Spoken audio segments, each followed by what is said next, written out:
pengawasan. Baik Bapak, pertanyaan pertama Pak, selama ini bagaimana Bapak dapat mengidentifikasi kasus-kasus yang merupakan dilema etika atau rujukan moral? Terima kasih, ya ini pertanyaan sangat mendasar ya. Bagi seorang kepala sekolah, kunci keberhasilan dalam memimpin ya, mengendalikan, kemudian memonitor dan mengevaluasi proses pembelajaran di sekolah itu dari kecakapan seorang kepala sekolah dalam hal mengidentifikasi ya. Karena dari identifikasi ini kita nanti akan menemukan solusi yang tepat. Bagaimana Bapak menjalankan pengambilan keputusan di sekolah Bapak, terutama untuk kasus-kasus di mana ada dua kepentingan yang sama-sama benar Pak, ya, atau sama-sama mengandung nilai kebajikan? Baik. Inilah dia, terkadang kita dihadapkan memang pada sebuah dilema ya. Dilema itu bisa dua-duanya baik, bisa dua-duanya tidak baik. Keputusan kan atau diambil sebuah kebijakan. Ya. Karena wisdom ini memang kita pastilah setiap saat dihadapkan. Makanya saya sampaikan bahwa resiko dari kebijakan itu kita harus pertimbangkan ya, full risk atau zero risk ya. Full risk atau zero risk. Jadi itu penting loh. Kalau full risk maka ini kita memiliki kearifan yang benar-benar menganut kepada aspek norma tentu saja. Kalau sudah menjadi norma maka semua diharapkan kan mampu menerima gitu ya, kebijakan itu sebagai norma kenyataannya. Tetapi ketika itu sebagai etika ya, etika moral, nah inilah kita harus memperhatikan aspek-aspek diferensiasi guru-guru kita. Sama halnya ketika kita masuk ke dalam kelas, memperhatikan aspek diferensiasi peserta didik kita. Di situ kita harus arif gitu loh, harus bijaksana ya di dalam mendampingi peserta didik kita disesuaikan dengan karakteristiknya. Maka sama seorang pemimpin itu ketika membuat kebijakan, oh guru-guru kita karakternya seperti ini, seperti ini, tidak bisa oleh kita diperlakukan dengan kebijakan yang sama untuk semua guru. Saya lanjutkan untuk pertanyaan yang ketiga Pak. Menurut Bapak yang selama ini Bapak sudah lakukan, langkah-langkah atau prosedur apa saja nih yang Bapak biasa ambil untuk dalam mengambil keputusan ketika ada kasus seperti yang tadi Pak? Ya kalau kasus per kasusnya sih kan karakteristiknya berbeda-beda di dalam membuat prosedur membuat kebijakan ya. Tidak bisa menjadi istilah saya prosedur baku ya. Prosedur yang mengadop kepada kebutuhan situasional ya. Contoh kalau case per case-nya itu tadi misalkan kita contohkan, kita analogikan atas kebijakan untuk menonaktifkan terhadap tenaga pendidik yang telah melewati batas usia oleh karena aturan ya. Sementara di sisi lain kita dihadapkan pada minimnya guru produktif ya, artinya ada kebutuhan di sana. Maka saya selaku kepala sekolah ya sebagai SMK negeri tentu saja yang menjadi dasar acuannya menjadi kebijakan pemerintah, makanya kebijakan itu diambil atas acuan norma ya. Di dalam aturannya bahwa ketika tenaga pendidik sudah mencapai batas usia 60 ya, itu sudah tidak boleh lagi dibiayai oleh pembiayaan misalkan negara gitu ya, karena mereka secara aturan pegawai negeri saja usia 60 itu sudah pensiun. Nah maka saya lebih berpihak kepada regulasi, kepada norma ya, kepada aturan. Selanjutnya Pak, nah dari keputusan yang tadi secara garis besar itu ya Pak ya, bagaimana Bapak menganggap bahwa setiap keputusan Bapak itu anggapan yang menurut Bapak paling efektif dalam setiap pengambilan keputusan? Terhadap sebuah keputusan atau kebijakan dianggap efektif tidak efektifnya itu tentu saja kita melihat dari pasca kebijakan itu dibuat, pasca keputusan itu dibuat. Tentu harus ada evaluasi yang terukur ya, evaluasi yang benar-benar memiliki indikator yang jelas. Misalkan saja ya, terhadap keputusan saya untuk menonaktifkan guru yang karena faktor usia. Nah ini bisa kita review 2 bulan terakhir ini, misalkan kurikulum kewalahan mengendalikan KBM sehubungan dengan minimnya tenaga pendidik produktif gitu. Maka ada solusi turunan dari kebijakan besar menonaktifkan guru yang sudah di atas usia 60 itu ya. Kebijakan yang diambil seperti apa? Misalkan memaksimalkan tenaga yang ada, mengoptimalkan tenaga yang ada, karena memang kita tidak bisa mencari alternatif lain di luar kebijakan yang ada di dalam gitu. Maka caranya mengoptimalkan SDM yang ada, ya terutama adalah tenaga-tenaga PNS, P3K dan honorer yang ada gitu. Bahkan kita juga melihat potensi di luar kategori PNS, P3K atau honorer. Ketika ada guru non produktif memiliki kompetensi yang dianggap itu mampu dia menjalankan tugas mata pelajaran produktif, ya kenapa tidak? Untuk berikutnya Pak Kepala, barangkali kan dalam setiap pengambilan keputusan ya atau kebijakan itu kan tentu pasti ada resistensi lah, atau mungkin ada semacam tantangan itu kan bisa dari diri, bisa dari luar, bisa dari dalam sekolah, bisa dari luar sekolah. Nah, ini menghadapi tantangan itu seperti apa? Seperti itu. Tantangan itu sebenarnya merupakan sebuah dinamika menurut saya bagi seorang pemimpin yang ingin maju, yang ingin berkembang, harus berani menghadapi tantangan dan harus bisa mencarikan solusi, Mas. Makanya di dalam teori kepemimpinan itu ada yang disebut dengan win-win solution. Win-win solution itu sebuah keputusan atau kebijakan solutif yang menganggap semua menang, gitu loh. Yang menganggap semua menang. Jadi di sini tidak ada yang merasa dikalahkan, gitu loh, merasa dirugikan.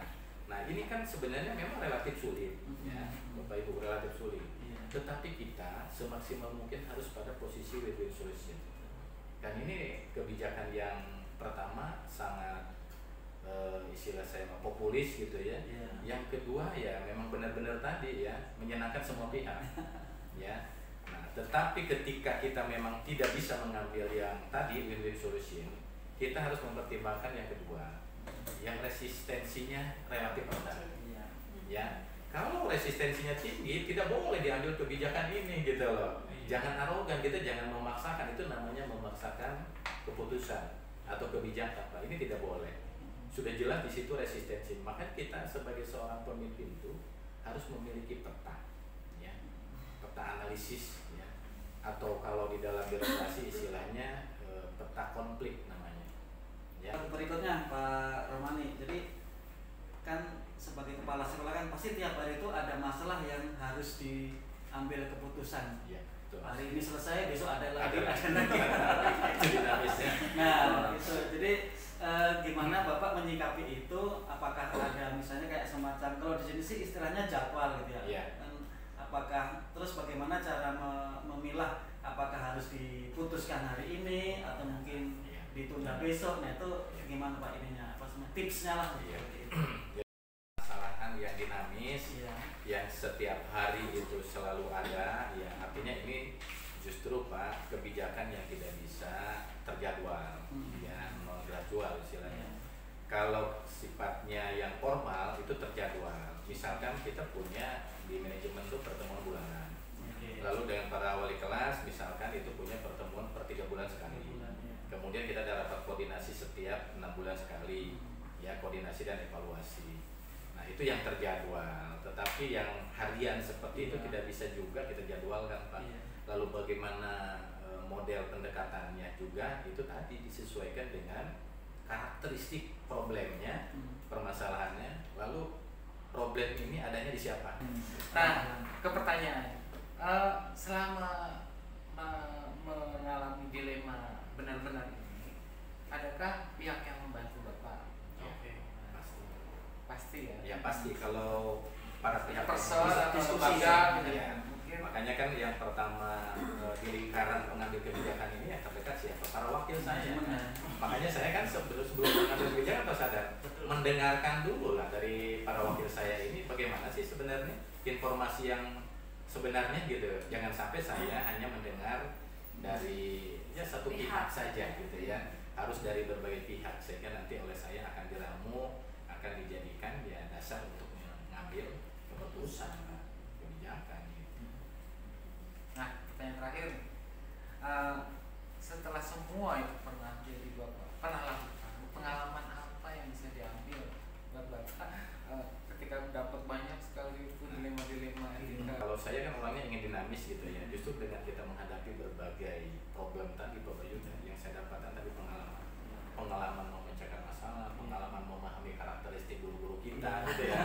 Juga pengalaman ya dari berbagai solusi yang dicoba oleh teman-teman muncul di dalam forum-forum perdebatan, forum diskusi gitu. Nah, maka ini menurut saya sih hal yang positif Pak. Nanti teman-teman ketika sudah bagus minimal untuk dirinya dan kelasnya, insya Allah nanti kita pelan-pelan kita ini tularkan ke teman-teman kita supaya nanti kalau sudah bergerak serempak sama ya insya Allah ya apa yang menjadi impian kita bahwa pendidikan kita akan lebih baik ya itu terwujud menurut saya. Itu mungkin dari saya ya. Kurang lebihnya mohon maaf nih Pak. Ya. Makasih banyak. Semangat terus ya. Dan mungkin untuk yang terakhir dan juga testimoni juga, saya juga menyimpulkan beberapa hal Bapak Ibu. Yang pertama, ya betul keputusan itu pasti selalu dilematis. Walaupun keduanya baik, pasti akan membuat seorang pemimpin itu merencanakan juga memikirkan banyak hal untuk mengambil salah satu keputusan. Dan yang kemudian yang kedua, sebagai pemimpin Pak Rohmani juga menyadari bahwa orang-orang di sekitarnya, wakil kepala sekolahnya, kapromnya, itu salah satu kunci keberhasilan dari setiap kebijakan dan keputusan yang diambil. Dan yang ketiga yang katakanlah baru saya sadari, ternyata jadi kepala sekolah tidak mudah. Terima kasih banyak, semoga Bapak sukses. Amin. Secara karir lebih disukseskan lagi, kesehatannya lebih dijaga kembali, dan kepada kita semua juga semoga bisa mengikuti jejak Pak Rohmani. Amin. Menjadi seorang pemimpin, minimal pemimpin di dalam diri sendiri dan keluarga yang lebih baik lagi, insya Allah. Terima kasih banyak. Kami tutup Bapak. Mohon izin. Sekian dari kami. Wabillahi taufiq wal hidayah. Assalamualaikum warahmatullahi wabarakatuh. Waalaikumsalam. Terima kasih Pak. Makasih banyak Pak.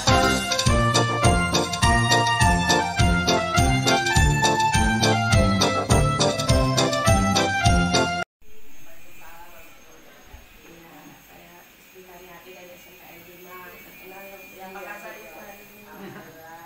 Iya, tambah cantik aja nih ya. Tambah ternyata.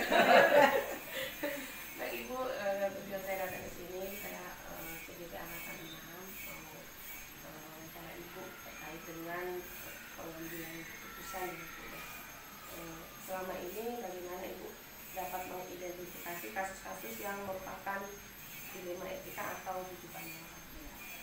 Biasanya kalau kita sebagai kepala sekolah ya, pasti kasus-kasus itu banyak ditemukan, apalagi dengan rujukan moral ya kan.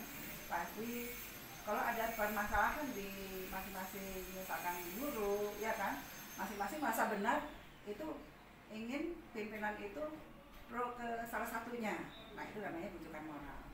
Nah tapi kita sebagai kepala sekolah otomatis tidak langsung menerima.